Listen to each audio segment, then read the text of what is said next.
오늘 이 본문 말씀은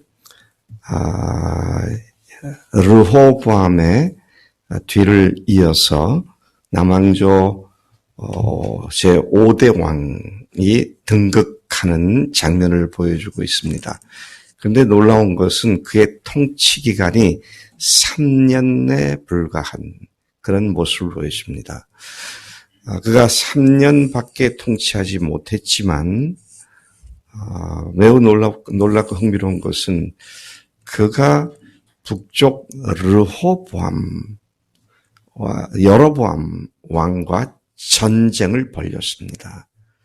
사실 전쟁은 여로보암 쪽에서 북왕조의 왕이 일으킨 것이 아니라 남쪽 유다 왕 아비야가 전쟁을 벌였고 또 다른 놀라운 것은 그가 갖고 있었던 남왕조의 왕 아비야가 갖고 있었던 군사는 40만 명인데 비해서 그가 대적하는 북왕조의 군대는 80만 명이었습니다. 배에 달하는 숫자의 군대와 싸움을 하기 위하여 전쟁을 선포하는 선전포고하는 장면이 오늘 본문 말씀의 대부분을 이루고 있습니다. 4절부터 12절까지가 바로 선전포고 내용입니다. 에브라임 산지에 있는 한 산에 올라가서 이스라엘 사람들이 듣도록 큰 소리로 선전포고를 했습니다. 그런데 그 선전포고 내용을 살펴보면 두 가지로 요약될 수 있습니다. 하나는 북왕조 이스라엘의 부당함과 하나님을 배반한 불경건한 이것에 대한 온 세상에 대한 선포이고요. 또 9절부터 마지막 절까지는 죄송합니다. 4절부터 9절까지 그리고 10절부터 12절까지는 남왕조 유다 왕국의 정당성과 경건함을 선포합니다. 그래서 자기들이 싸우는 싸움은 자기들의 싸움이 아니라 여호와의 싸움이다. 너희들이 여호와와 전쟁 벌이지 마라. 싸우지 마라. 너희들 죽어. 이제 이런 선전포고를 하고 있는 내용인 것입니다. 그들의 죄악상, 부당함, 북왕조의 죄악상을 네 가지로 들춰냅니다. 첫째는 너희도 하나님께서 그분의 소금 언약대로, 소금 언약이 뭡니까? 변하지 않는, 소금은 변하지 않는 것의 상징이기도 하죠. 변할 수 없는 말씀의 언약대로 이스라엘 나라를 영원히 다윗과 그 자손에게 주신 것을 너희도 알지 않느냐. 그런데 너희도 뻔히 아는 것인데 그러면서 두 번째 들춰내고 있는 문제는 너희들은 르호보암 너는 자기 왕을 반역한 여로보암 주변에 여로보암이죠. 여로보암 주변에 남봉꾼과 잡배들이 모여 스스로 강한 척하고 강하게 돼서 아직 어리고 마음이 연약해 그들을 제대로 막지 못했던 르호보암을 대적해왔다. 이렇게 이제 그들의 문제를 지적을 하죠. 세 번째 지적한 것은 뭡니까? 이제 너희가 큰 무리가 되어서 여로보암이 너희를 위하여 신으로 만든 금송아지들이 너희와 함께 있는 자들이다. 그런 너희들이 또다시 다윗의 자손이 다스리는 여호와의 나라를 대적하려고 하는구나. 그러니 이 전쟁이 자신들의 평안함과 안일함을 위한 것이 아니라 하나님을 위하여 벌이는 전쟁으로 분명히 인식했던 것을 봅니다. 그리고 네 번째 그들의 문제를 지적한 것은 너희는 아론 자손 제사장들과 레위인들을 쫓아내고 이방인의 방식대로 어린 수송아지 한 마리 그까지 숫양 7마리 바치면 누구나 허무한 신들의, 너희들이 믿는 그 허무한 신들의 제사장이 되게 하는구나. 너희들이 하나님께 대해서 그토록 못된 짓을 하니까 오늘 이 전쟁은 여호와의 전쟁이다. 이런 이야기를 지금 하고 있는 것입니다. 여러분, 우리가 겪는 여러 가지 어려운 것들, 또 주변에 부당한 것들, 이런 것들을 볼 때 우리들의 인본주의적인 가치 판단을 가지고 평가할 것이 아니라 하나님께서 이것을 어떻게 보시느냐. 하나님과의 싸움을 너희들이 하고 있구나. 이제 이런 입장에서 제대로 우리가 영적으로 바라보고 해석하고 싸우는 것이 굉장히 중요한 문제다.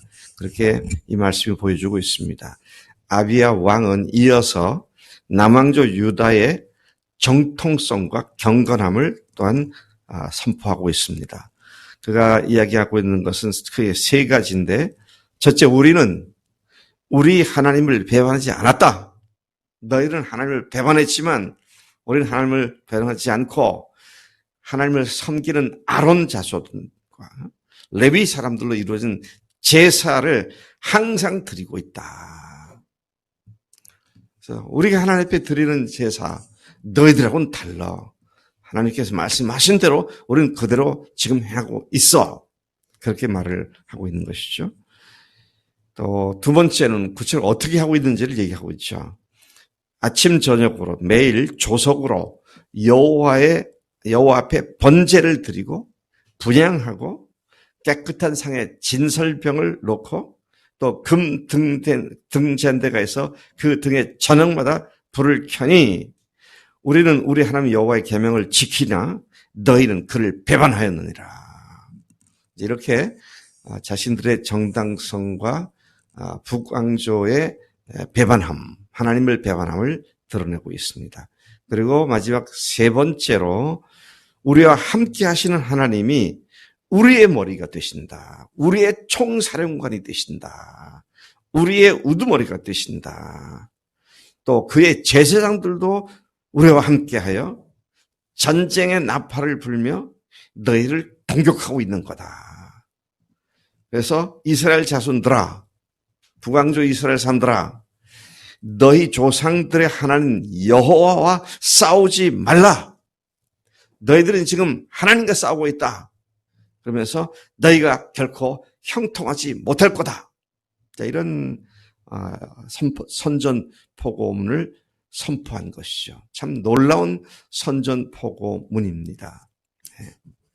40만 명으로 80만 명을 대적해서 싸우겠다는 아비야 왕은 그 싸움이 어떤 싸움이며 왜 싸워야 하는지를 분명히 알고 그것을 선포했던 것이죠. 여러분, 우리가 안 집사님을 위해서 기도하고 있습니다. 여러 가지 어려운 문제들을 놓고 계속 기도하고 있습니다. 근데 싸움이 혈과 육에 속한 것이 아닙니다. 인간적으로 뭐가 더 좋아서 그 좋은 걸 위해서 기도하고 싸우는 거 아니에요. 무엇을 위해서 싸우느냐? 우리 분명히 알아야 합니다. 악한 마귀의 세력과 우리가 싸우고 있는 중이다 하는 것이죠. 따라서 이 싸움은 이긴 싸움이고 이 싸움은 하나님의 싸움이고 하나님의 싸움을 마귀란 놈이 어떻게 이겨요? 작살나죠. 완전히 망한 거죠. 그것은. 우리 이런 믿음 가지고 볼 것을 제대로 보고 기도하는 것이 필요하다. 자, 그래서 계속해서 보겠습니다. 악한 마귀의 싸움에 팔 걷어붙이고 나선 자들이 바로 아비야와 그의 백성들이었습니다. 우리는 하나님이 우리와 함께 하시며 그분이 우리를 지휘하고 이끄시는 우리의 우두머리가 되시고 또 싸움에 그 주님을 의지하고 싸움에 뛰어든 자들이죠. 우리는 우리의 싸움이 혈과 육이 아니라 악한 영들과의 싸움임을 잘 알고 있으며 그들을 괴멸시키시는 주님의 능력이 우리를 통해서 나타나는 것을 믿고 주님을 위해 또 사탄의 종노릇한 불쌍한 년들을 살리기 위해 싸우는 자들이 바로 우리인 줄로 믿습니다. 우리가 누군지를 분명히 알고 싸워야 할 대상이 무엇인지를 알면 그건 이미 이긴 싸움입니다. 마귀란 놈이 우리의 눈을 흐려서 제대로 모든 것을 분간하지 못하게 만드는 이런 작전을 구사하는데 우리는 거기에 속지 않습니다. 분명히 우리가 무엇을 위해서 싸워야 하는지, 우리가 주님의 부르심을 받은 자로서 이런 믿음을 갖고 싸우기에 우리의 싸움에는 성령께서 능력을 함께 하셔서 능히 승리하게 하신 줄로 믿습니다. 13절부터 20절까지 보니까 인간적인 숫자와 전술로 대항한 여로보암이 완전히 패망하고 하나님으로 대항한 아비야, 하나님의 이름으로 대항한 아비야의 대승을 기록해 놓고 있습니다. 여로보암은 매우 효과적인 전술을 구사하고 있던 사람이었습니다. 무서운 사람이에요. 80만 명을 가지고 작전도 능통하게 잘 펼칠 수 있는 사람이었습니다. 그가 이번에 펼친 군사 작전은 유다 군대를 포위하여 몰래 뒤쪽에다가 복병들을 심어놓고 그리고 앞에서 군사들을 몰아가지고 복병들이 튀어나와서 도망치는 뒤로 물러나는 이스라엘 유다 군인들을 잡기 위한 이런 양동 작전을 펴는 것이었습니다. 군사 작전을 생각하는 사람들이면 아주 효과적인 전술이다. 그렇게 얘기를 할 수 있습니다. 당시에 미사일이 있었습니까? 대포가 있었습니까? 사람과 사람들이 부딪혀 싸우는데, 자, 이와 같은 작전을 펼쳤는데, 그러한 작전을 알게 된 이스라엘 사람들이 얼마나 놀랐는지 여호와께 부르짖습니다. 이 본문 말씀이 여호와께 부르짖었다. 또 제사장들은 나팔을 불게 만들 수밖에 없었던 그런 상황이었습니다. 바로 그때 하나님께서 여로보암과 온 이스라엘 군대를 아비야와 유다 백성들 앞에서 치셨다. 15절이 그렇게 말합니다. 누가 쳤어요? 아비야가 친 것이 아니라 그들이 보는 가운데 여호와께서 치셨다. 싸움은 우리에게 있지 않고 주님께 있는 줄로 믿습니다. 그런 의미에서 어떤 어려운 문제도 왜 이것이 시작되었고 무엇을 위해 시작된지를 알면 우리는 조금도 두려워할 것이 없고 담대하게 믿음을 갖고 나아갈 수 있는 줄로 믿습니다. 이윽고 이스라엘 자손이 유다 앞에서 도망치기 시작했고 하나님이 그들의 손에 넘기셨기 때문에 이스라엘 병사 80만 명 중에 50만 명이 죽어 나자빠지게 되었고, 자, 이와 같은 일로 이스라엘이 대승을 거두게 되죠. 그 18절은 이 승리가 하나님을 의지한 결과라고 분명하게 밝힙니다. 그때 이스라엘 자손이 항복하고 유다 자손이 이겼으니 이는 그들이 그들의 조상들의 하나님 여호와를 의지하였습니다. 여로보암을 추격한 아비야는 그의 성읍들을 모두 빼앗고, 그래서 아비야 때에 여로보암이 다시 강성하지 못하고 여호와의 치심을 입어 죽었고, 아비야는 점점 강성하여 아내 14명, 아들 22명, 딸 16명을 낳았다. 그리고 이상하게도, 이상은 아니지만 짧은 3년 통치 기간 끝나고 죽게 되었고, 제6대 아사가 남왕조 유다의 왕으로 등극했다가 오늘 읽은 본문 말씀입니다. 오늘 두 가지를 깊이 생각해야 합니다. 여러분, 우리가 하나님을 배반하고 하나님을 잊어버리고 우리의 생각과 작전을 구사한다고 승리하는 것이 아니다. 하나님을 배반하지 않고 하나님을 의지하는 자들이 반드시 승리한다. 아무리 큰 싸움이 왔고 누가 봐도 백전백패일 수밖에 없는 상황에도 하나님은 이기시게 하시는 분이시다. 오늘 우리 교회가 함께 싸울 큰 싸움이 우리 안병규 집사님에게 달라붙은 병마와의 싸움입니다. 병을 가져드는 악한 마귀, 악한 영을 향한 싸움입니다. 의사들이 아주 잘 검토하고 하겠지만 그러나 그 원인은 몰라요. 또 이길 수 있는 구체적인 방법도 모릅니다. 어쩌다가 하면 운이 좋으면 되는 것으로 그렇게 생각을 하는 것뿐이에요. 근데 우리는 압니다.